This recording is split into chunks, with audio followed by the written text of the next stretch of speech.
trong đời sống cần có một tấm lòng, để làm gì em biết không?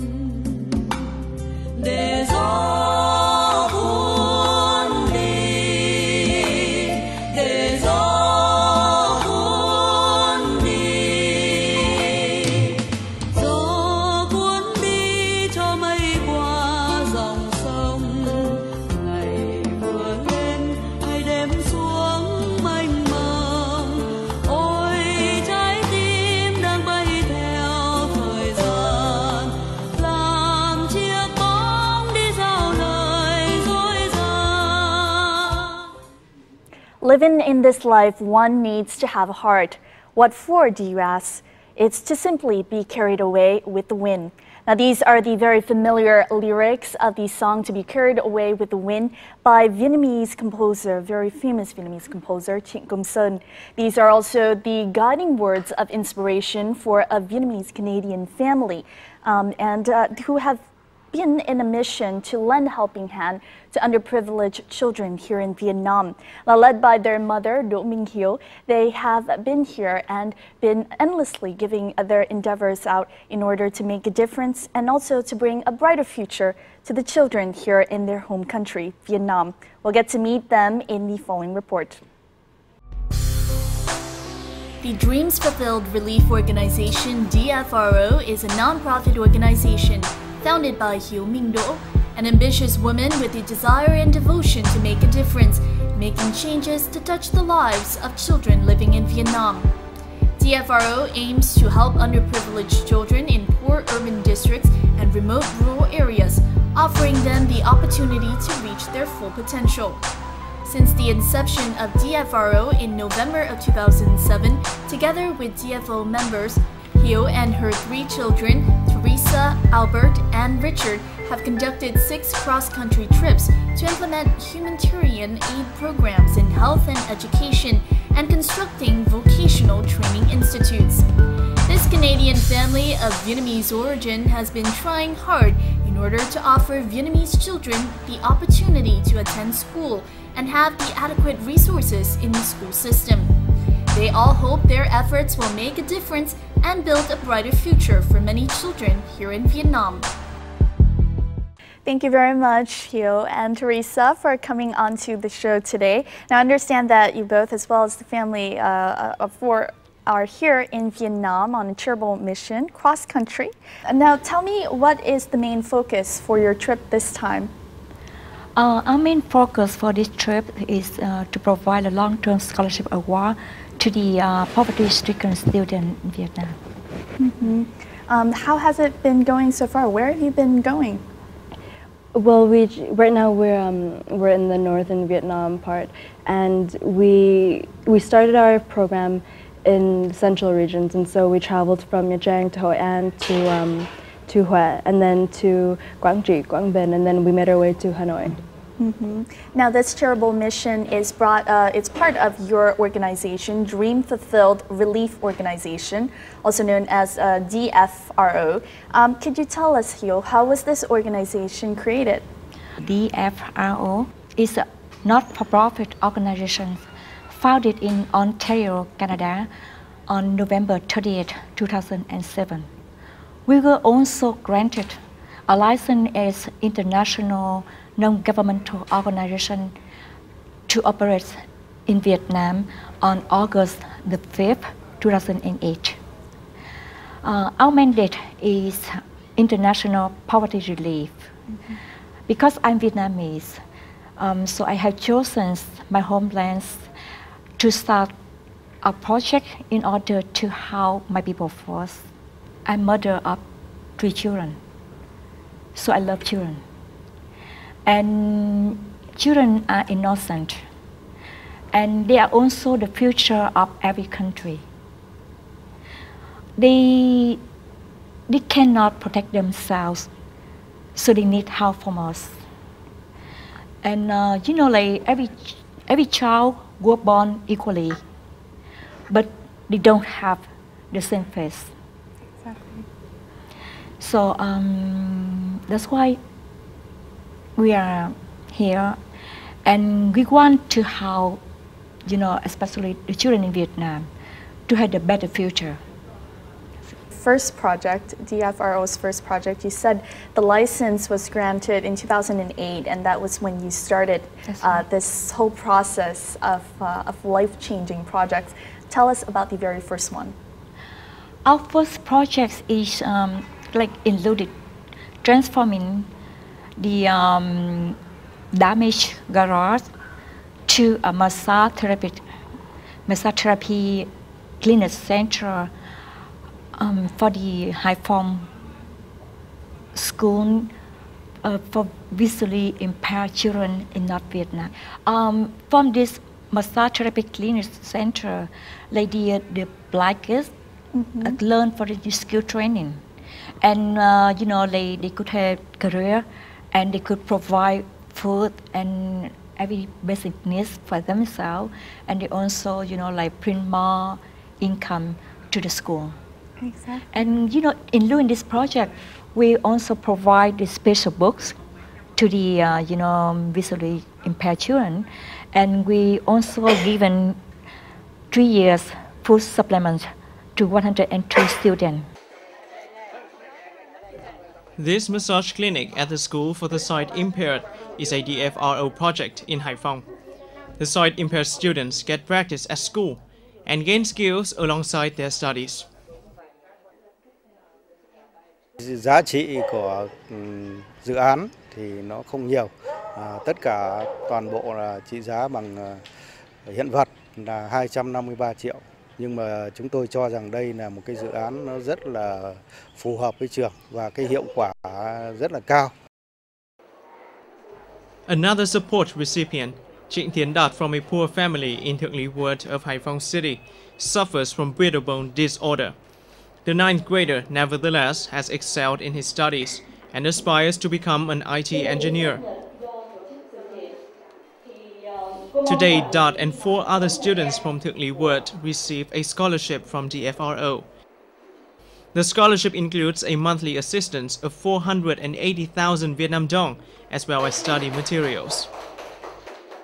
Được sự giúp đỡ và quan tâm của nhiều người trong nước và ở ngoài nước ngoài, mà mọi người xung quanh để giúp đỡ em để em có được một cuộc sống tốt đẹp hơn. In order to ensure that those most in need of assistance will receive support, DFRO periodically organizes inspection trips to the country's most impoverished regions. Since the organization started conducting such trips in January 2008, nearly 1,000 children from 15 cities and provinces have been provided with various means of support.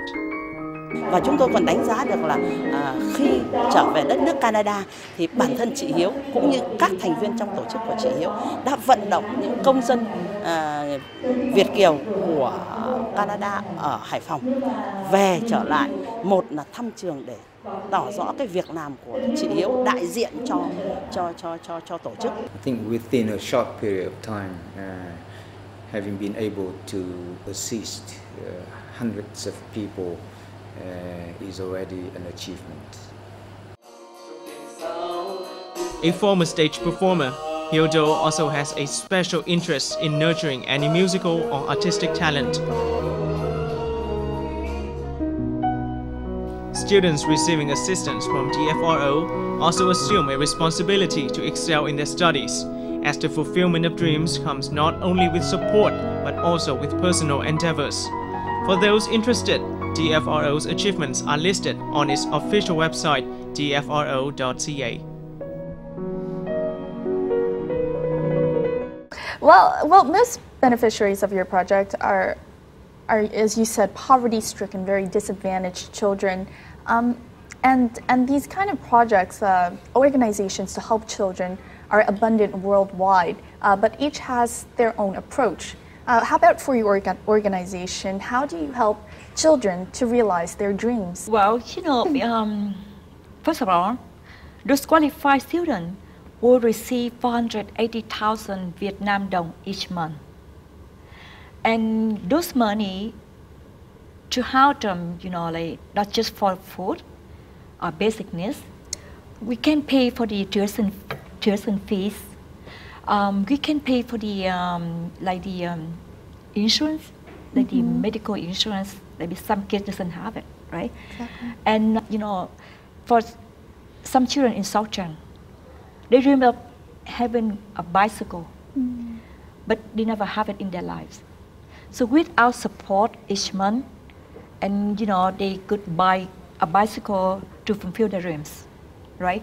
So and then not just for that, by receiving the scholarship awards from our organization, we can increase the children's self-esteem. They can believe in the future, and they could becoming a good citizen, improving their lives, their knowledge, and to build Vietnam become the stronger and wealthier country. Now, I understand there's also a motto for the organization. Tell me a little bit about this motto, Teresa. It goes, give a man a fish and you'll feed him for a day. Teach a man a fish and you'll feed him for a lifetime. I think if you examine that statement, the first sentence is, give a man a fish and you'll feed him for a day. By giving that man a fish, you're fulfilling your charitable duty. You're feeding him, you're doing a good deed, and that's that. So his appetite will be satisfied for that day. But what happens when you leave? He will be hungry again, and then he will have no means or no other way of getting food and nourishing his appetite. And yet, if you teach a man to fish, not only will he be able to sustain himself once you're gone, he'll be able to transfer that knowledge onto other people. And so that motto not only fits with what we do as an organization, but it's, I don't want to say better, but it's a much more efficient way of bringing about change, because as an organization, our mandate is to help children. That's plural. We want to help as many people as possible to increase GDP, to reduce poverty. And so we cannot stay with one child or one person or one family throughout the rest of their lives, but we can give him the tools necessary for them to survive once we're gone. Now, Teresa, you've been such a strong supporter, aside your mom here, in the project. And tell us a little bit about your role in the organization. Well, Zung, my official titles are Executive Assistant and Youth Program Director. Those titles aside, I basically do whatever needs to be done in the organization. My main tasks are administrating. So I take care of the paperwork for the most part. I record meeting minutes. Since the organization was started, I took care of the website. I wrote the pamphlets and the brochures to send out to different sponsors and donors. But like I said, I just do a bit of everything. I connect our organization to potential sponsors, to partners in the community, to politicians, to business people, and I just pretty much help out my mother whenever she needs it, and because we're new, we need it. Now, DFRO is very active in helping, as we have talked about here, helping disadvantaged children, children who are unfortunate, so that they could have a good stepping stone, a good ground to go forward and realize their dreams. So we'll take a look at some of the organization's activities in the following. Do Thị Minh Hiếu and DFRO members are taking Phong and Thương to the National Institute of Burns to prepare for a life-changing surgery. Coming from Quảng Trị, Phong had suffered from a facial disfigure following the acid burns since she was 8 months old. Meeting Mother Hiếu, Phong pins a great hope to have a new normal face like its friends. Năm nay 13 tuổi, tên Phong. Năm nay lớp 6 và vừa tới là phẫu thuật mắt. Thì khi mình gặp cháu Phong á, thì mình xúc động liền, tại vì năm 2010 là năm mình giải phẫu cho thằng bé là bé Nguyễn Văn Thường. Thì do đó là mình có đưa hai bà cháu về nhà, mình tìm hiểu nguyên nhân như thế nào. Và sau khi mình biết được câu chuyện cháu nó bị tạ axit này nọ đại khái như vậy, thì mình về mình bàn với cái tổ chức của mình bên Canada đứng ra tài trợ giải phẫu cho cháu Phong.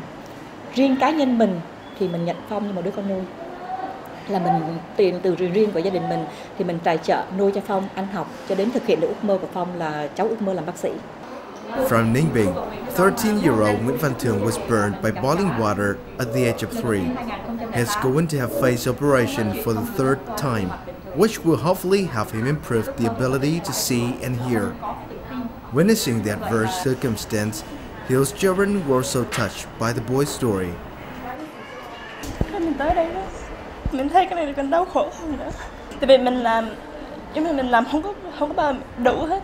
Gặp Thường rồi đi thăm mấy đứa bé mới thấy là mình làm gì mới đáng sống. She had the courage to go to Vietnam, start a charity, and then I was able to help all these kids and change their future. And I am inspired, and I might keep on doing it to help the people in Vietnam. Total costs for all the operations on Thương and Phong to regain normal faces are estimated at over $40,000. By giving them new faces, as Hiếu said, it's just one thing. What's more important to her is to give them more hope and more faith in life. Now, we just saw a short clip here, Hiếu, about the case of Phong and Thương. Could you tell us a little bit about their stories? Well, I met Thương in 2008 in our second cross-country trip. When I came to visit the Ninh Bình province social center, he was there, very shy and didn't say any word. And all of his face was burned by many scars like that. And I didn't ask any further information about him. But when I come back to Canada, I never forgotten his face. So that's why after we granted a license to operate our organization in Vietnam, and in the third cross-country trip, July 2009, I remember, I came back to Ninh Bình Social Center with other DFRO members from Canada. And we learned more about his cases. So that's why I know that Thương was severely burned by boiling water at age 3. Oh. And he was abandoned, standing outside of Ninh Bình Social Center alone without any documents.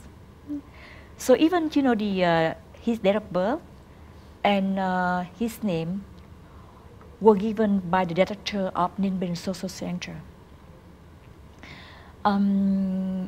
When the DFRO members asked for his room, he would just said, dreaming to have a normal face like other boys. That's all.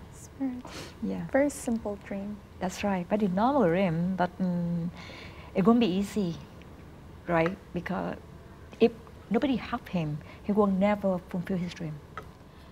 For Phong, I remember it was summer 2010. That's our fall cross-country trip.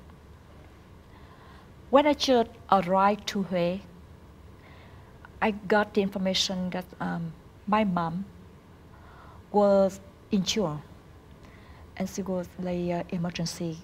And my siblings requested me to go back to Saigon right away in order to take care of my mother because I'm the older sister. Exactly. To be honest, I could not come back. The children are waiting for me and the DFRO members. And I told them that I will pray for my mom in each province, wherever we come. That's why when we come to Quảng Trị province, I went to Mother Lavan, the Holy Land in Quảng Trị. Right. I came there to pray for my mom, and I saw forms, and it reminded me of Thương. I took Phong and his grandmother.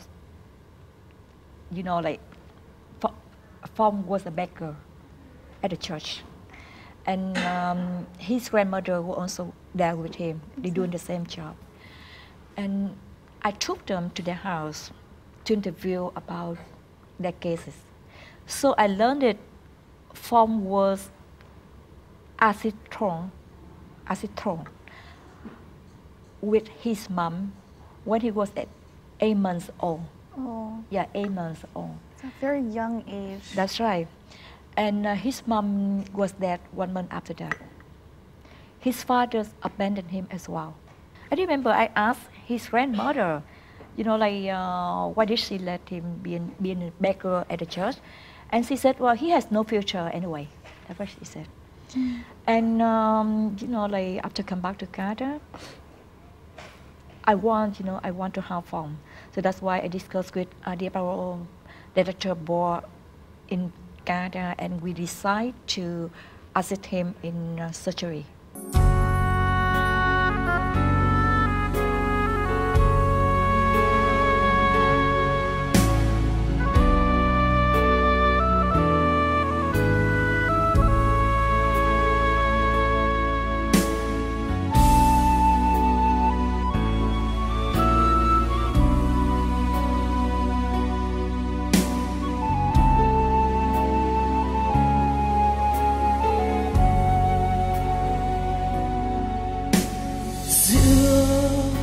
Phố đông người, một đứa bé đơn côi, hoang mang lạc loài không biết lối. Trời mùa đông lạnh lắm ai ơi, mẹ cha tôi người ở đâu rồi? Vì sao con đến nơi đây? Sao đêm con bò sữa chốn này? Cơn đau xưa hình hài con in dấu, nỗi đau này một kiếp ghi sâu.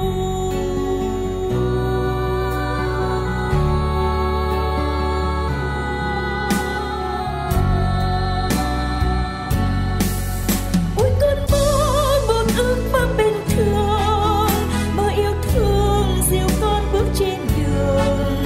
Qua bao đêm lệ tràn trong bóng tối, như thương vì một mái ấm xa xôi. Xin cho con tuổi thơ có tiếng cười, xin cho con được sống giữa tim người. Tin cuộc đời con tình yêu đưa lối, sau đêm dài là ăn thơi dương sầu.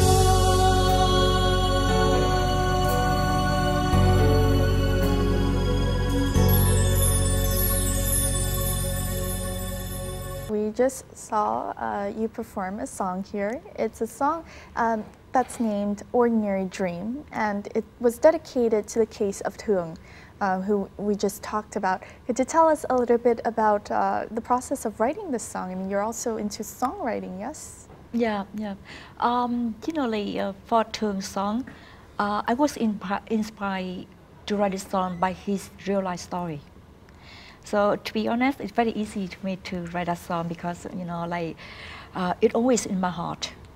And to every musician, if they live with that, and it should come out easily, out a little lump sum in order to have to.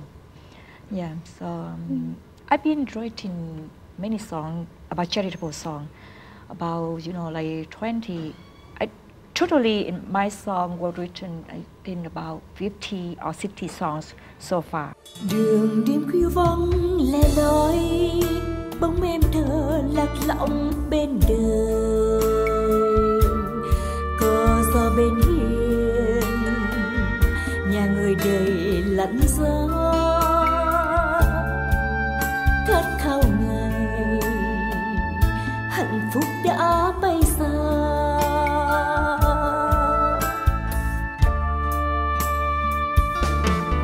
Cha mẹ ơi, người ở đâu rồi? Mái ấm một thời giờ là giấc mơ thôi. Trời cao hỡi có hay một thằng bé đan dày, giọt lệ chảy đêm nay thầm mơ ước một ngày. Yêu thương đến trong tay một mái ấm sum vầy, tình người tràn nơi đây, đời thôi hết lất lây. Ôi nỗi đau nào chờ sẽ tim tôi, một đứa bé đơn côi vật vã giữa dòng đời. Bằng cha tuổi con tôi, sao đời em đầy bão nỗi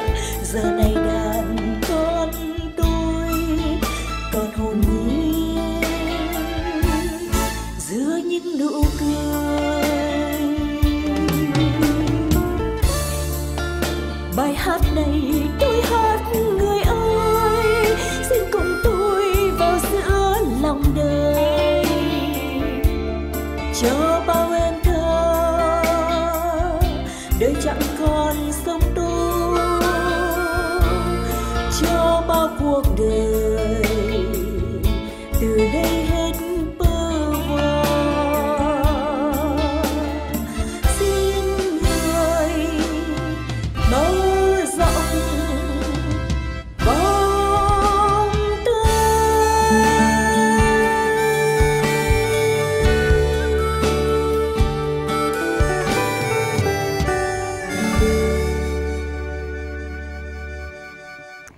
Now for you, Teresa, I know that you're in the third year of college, yes? How has this whole experience of being next to your mom, helping her out in the organization, traveling throughout Vietnam, meeting all these children who are at a disadvantage and being able to lend a helping hand to them, how has this whole experience kind of affected you? It's definitely been humbling. I'm able to sort of compare and contrast my life in Canada to the lives of the people we've met in Vietnam, and I'm able to, it sounds very cliched, but I'm able to appreciate what I have a lot more, and that's just the least of it. Here I've learned a sort of endurance and inner strength that I never would have achieved on my own just if I were to stay in Canada and not have gone on this trip. Just the will that you need to go day to day and to travel far and wide within Vietnam and to go into the really deep regions, which is the reason why I got sick. Just having that it's such a life lesson that you really can never learn in books or in school. And so this was a very worthwhile trip, and I'm very glad to have done it while I'm still in school and not busy with work once I graduate. At 20 years old, Ching Teresa Do is an undergraduate studying journalism at Ryerson University in Toronto of Canada, where she was born. In November 2009, Teresa was crowned Miss Teen Von World to reign in her city for 2010 while competing in the Miss Teen Canada World Pageant. With her skills in media and self-promotion, she used her title to introduce and promote the Dreams Fulfilled Relief Organization. Those skills also propelled her to achieve the highest score in the competition's social media portion, with over 100 followers on her pageant blog. Although the pageant is long over and other Miss Teens have since been crowned, Teresa continues to use the lessons learned and her experiences to continue her charitable work with DFRO. And I understand that back in 2010, you were crowned Canadian Beauty Queen, or Miss Teen Von World 2010. Could you tell us a little bit about this experience? It was a big surprise, to say the least, because the night of the crowning, throughout the competition, throughout the first, because I went through a few different rounds in the competition, and I sort of took it very lightheartedly. I didn't take it seriously at all. It was something to do for fun. And so when I actually achieved something and I got my title, I was very surprised and very thrilled, to say the least. But it was just a very interesting experience. Do you think after taking this title, I mean, you said you were surprised when you got the title, when you achieved the title. Do you think it changed you after? Exactly. But after competing in this pageant and using my title, I've become kind of a PR spokesperson for DFRO, especially when we did interviews. And when I did interviews as Miss Teen Von on TV and whatnot, they would ask me, so how was the pageant? How was it like? What were your feelings? And then I would always try to shift the conversation to my charitable work and to DFRO. And I would pull out the pamphlets and the brochures and the pictures. And they would say, oh, okay, but I want to talk about the pageant. And I said, yes, I know, but the charity is sort of a subset of the pageant. And it's not a subset anymore. It's part of who you are. Exactly.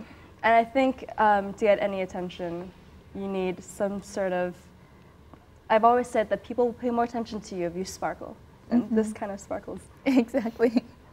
Do you find that being in this whole process of charitable works, of being part of DFRO, does it make you connect to Vietnam more? Absolutely.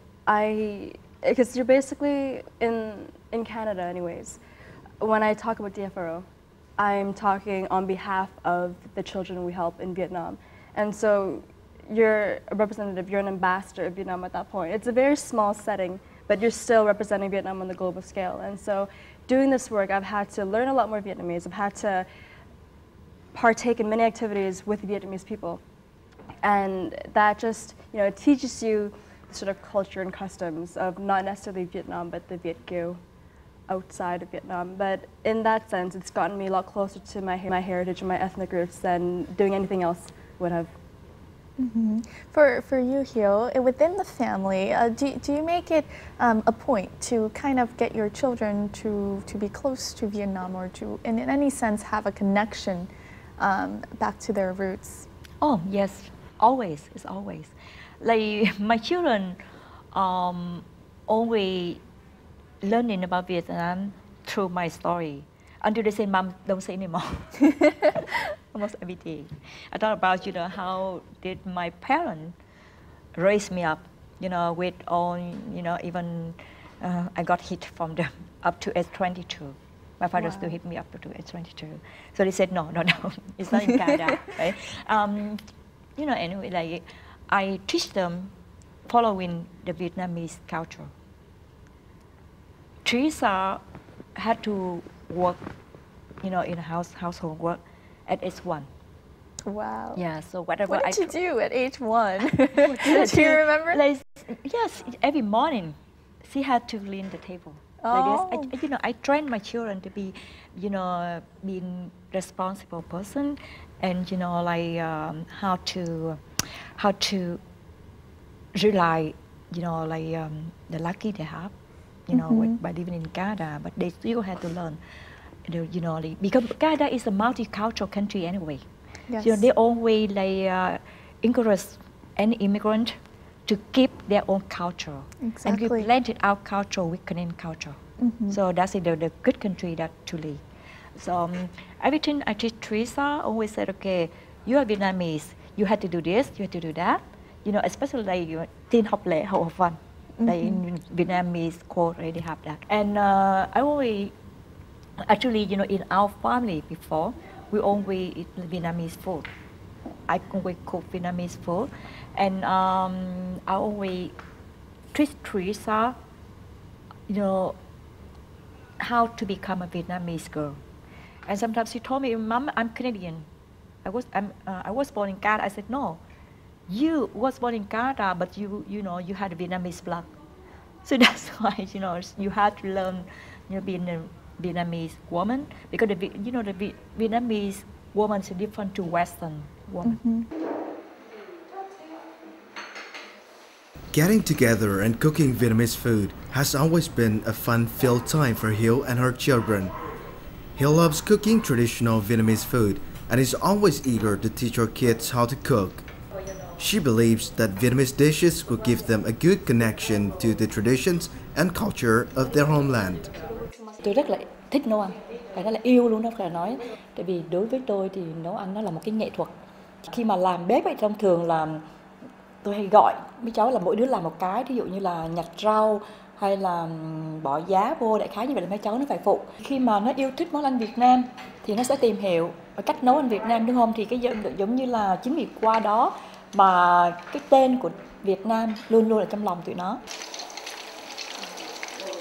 Despite being raised and educated in Canada, Teresa enjoys preparing and enjoying Vietnamese traditional food. She's always excited to have a mother with the cooking, especially whenever her mother finds a new recipe to enrich the meals with traditional food. I absolutely love Vietnamese food, so whenever my mom does cook Vietnamese, it's always fun.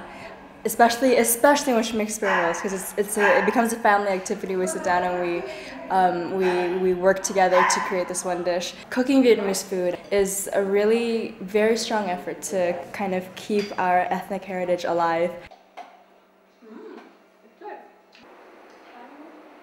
Every now and then, Hiếu collects books, films, and any materials about Vietnam she can have and use that to teach your children about Vietnam and the Vietnamese language.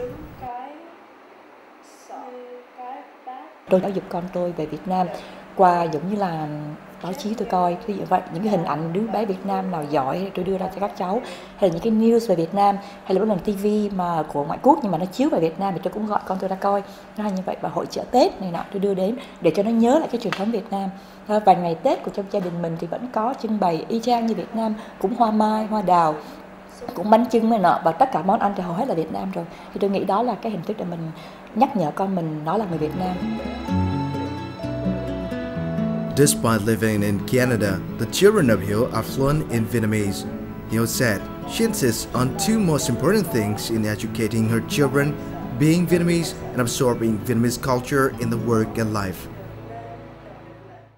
How do you find cooking Vietnamese food or eating it? I absolutely love Vietnamese food. It's so healthy. I never used to think so because when you're a kid, especially over there, there's McDonald's, there's Burger King, there's KFC. I don't want any veggies. Exactly.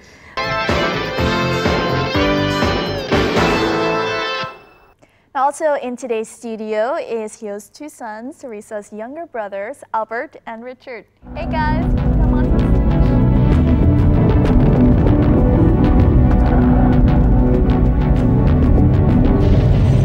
How are you guys today? I'm great. Awesome. Thank you very much for coming on to Talk Vietnam. Richard, how old are you? I'm 12 years old. And Albert? I'm 15. Awesome. Now, how long have you guys been in this whole process with your mom and your sister in DFRO? Well, DFRO started in 2007, but we started doing charity work in 2008. What was your very first project? I think our very first project was simply just putting the donation boxes together and dispersing it around Ontario. What do you think of participating in the work and kind of the charitable work with your mom and your sister and the whole family? Well, at first, I thought it was kind of boring. But then after we started doing it and I came to Vietnam, I realized what our work has gone to and how all these kids have been supported by DFRO. How about for you, Albert? It's a really great experience. I mean, at first I didn't really appreciate it that much, and I didn't understand how it was that important because I was little, and all I cared really was watching TV and little things like that. But after I realized, I was entering grade 7, I realized lots of people around the world need help, and instead of doing nothing, it's better to do something. So at the end of the day, at least you did, even though it's small or meaningful, it means still a lot. But for you, Albert, meeting the children, what do you think? I mean, you've kind of heard about the charitable works, about what your mother, your sister, and even your brother have been doing, and now seeing it for yourself, how different is it? Well, meeting the children are basically the same as kids in Canada. They want to have fun, they want to live a good life. So seeing that, meeting them, it's just like a feeling that you want to help. You want to help them have the life that you had. And as they get older, they can have a normal life like you did. So it's kind of a responsible feeling. It overtakes you. What have you guys done so far as part of the organization? Well, what we've done was, of course, we started first in Canada. And what we did was helping at our galas and fundraisers by raising money and selling roses, keychains, and selling raffle tickets. I've also done silly things like Teresa face painted my face and she made it into a clown face. And I had to go around handing balloons like children just to attract people to donate to our charity. Exactly. Wonderful. Cool. How about you, Albert? Well, agreeing with Richard, I've also helped with that. Any clown faces? No.